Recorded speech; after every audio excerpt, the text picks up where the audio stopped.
বাজারগত উদ্যোগতি ধরেন পেঁয়াজের বাজার ওই এক দোকানে 380 পাল্লা, আরেক দোকানে 400, আবার এক দোকানে 450। এই নিয়ে সেই জায়গায় তরকারি করে আইছি। আমরা কীভাবে বাজার করে খামো কোন হ্যাঁ এই জায়গায় নিজেরা সিন্ডিকেট করে পেঁয়াজের বাজার, নিজেরা সিন্ডিকেট করে হ্যাঁ পেঁয়াজের বাজারও এই ওখানে হার লাগে রাগারাগি হয়েছে না পারে মারামারি করতে পারে হার সাথে ওখানে। এভাবে যদি হারা যদি নীতির ইচ্ছে করতে যদি দাম বাড়া, তাহলে আমরা কাস্টমার আমরা কীভাবে খাই বাঁচবো বলেন?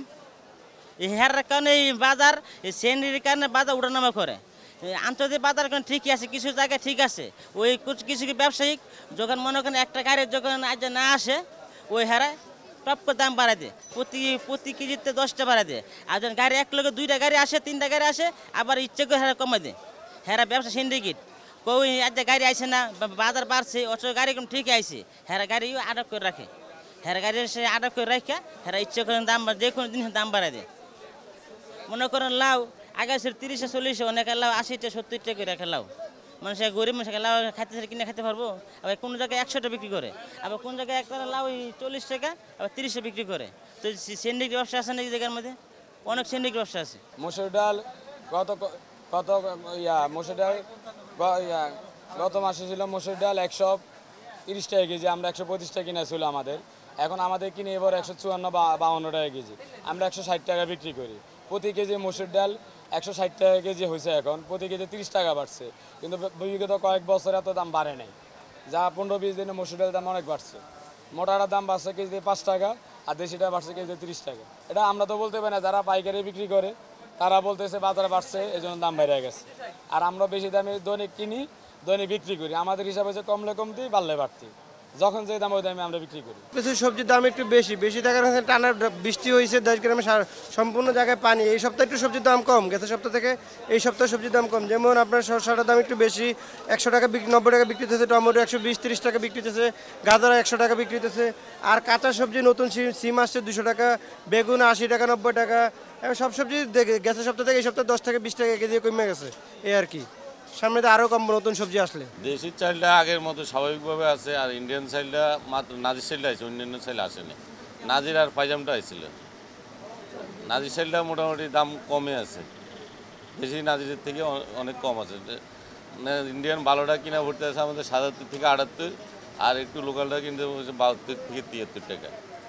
আর দেশি নাজির হইল 78 থেকে 86 টাকা, আর মিনিকেটটা মোটামুটি 78, 80, 82 এভাবে চলতে আছে বাজার। আমাদের দেশি চালটা যারা কিনতে আছে মোটামুটি ওই এভাবে কিনতে আছে আর কি, 80, 82 এভাবে কিনতে। ইন্ডিয়ান চাল ওই যে নাজির চালটা একটু দাম কমছে, নাজির চালটার দাম কমছে, ইন্ডিয়ান নাজির চালটা যেটা আছে ওটার দাম কমছে, আশা করি কমতে পারে। ইন্ডিয়ান চালটা আছে, মোটা চালটারও দাম কিছু কমছে, মোটা যে পাইজামটা ওই পাইজামটারও দাম কমছে। গত সপ্তাহ তো শুধু সিমের দামটা কমছে, গত সপ্তাহ সিম বেশি 240, 250, এই সপ্তাহ 200 টাকা কেজি। বেগুন আছে 80 টাকা, সিজিং আছে 80 টাকা 70 টাকা, বরবটি আছে 100 টাকা, করলা আছে 80, উস্তা আছে 100, ভেন্ডি আছে আপনার 60-70 টাকা কেজি, কচুরমুখী আছে 50 টাকা, শসা আছে দেশিটা 100 টাকা কেজি, টমেটো 120 টাকা, টমেটো কেজিতে 30 টাকা 25 টাকা কমছে, ধুন্দুল আছে 80 টাকা, পেঁপের দাম হলো কম, পেঁপে 20 টাকা 25 টাকা কেজি। আর অন্যান্য সবজির দাম এরকমই আছে, দাম এরকম কমে নাই কিছুই। আর কাঁচামালটা হচ্ছে আমদানির উপর নির্ভর করে, আমদানি বাড়বে দাম কমে যাবে, আমদানি কমবে দাম বাইরে যাবে, এটার ভিতরে কারো হাত নাই গা। আর এটা কোনো সিন্ডিকেটের ব্যবসা না, এটা যে দাম ইচ্ছা মতো বাড়াই দিল। কাঁচামাল এমন একটা জিনিস টাকা দিয়ে কিনে ফালাই দেওয়া লাগে, না বিক্রি করতে পারে। আমদানির উপর নির্ভর করে, আমদানি কম, হ্যাঁ আমদানি কম, এই কারণে দাম বেশি, আমদানি বাড়বে দাম কমে যাবে। বাজারের হালচাল ভালো না, বাজার উদ্যোগতি সবটাই আর কি, তরি তরকারি সহ সব কিছু, মাছ মাংস সবটাই উদ্যোগতি। সাধারণ মানুষের ক্রয় ক্ষমতার বাইরে অবস্থান, এটা মনে হয় যেন দেখাশোনার কেউ এই দেশে নাই। আমরা তো একটা সরকারের আন্ডারে নাগরিকরা বসবাস করছি, সকলের উদ্দেশ্য হলো একটা স্বাভাবিক অবস্থানে থাকলে সকলে মোটামুটিভাবে হাট বাজার করে আয় ব্যয়ের সাথে মিল রাখি জীবন জীবিকা নির্বাহ করতে পারে। এখন আসলে ক্রয় ক্ষমতার বাইরে চলে গেছে সব কিছু। আমরা যারা আছি মধ্যবিত্ত মোটামুটিভাবে চলতেছি, আমাদের পরের অবস্থানেরগুলোর অবস্থান তো আর বলা যায় না। তা আমরা এই জন্য সরকারের দৃষ্টি আকর্ষণ করতেছি যেন মার্কেটের প্রতি সরকার সজাগ হয়ে এটা কন্ট্রোল করার জন্য ব্যবস্থা নেয়।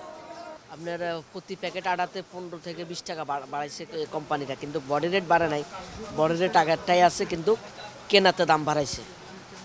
এক প্যাকেট আটাতে অনেক দাম বাড়ছে। বলছে নাকি দেশে গম সংকট, এই কারণে আটার দামটা বেশি। হ্যাঁ, গম সংকটের কারণে দাম বাড়ছে। না, বডি রেট বাড়ে না, বডি রেট আগেরটাই আছে, কিন্তু কেনাতে বাড়াইছে।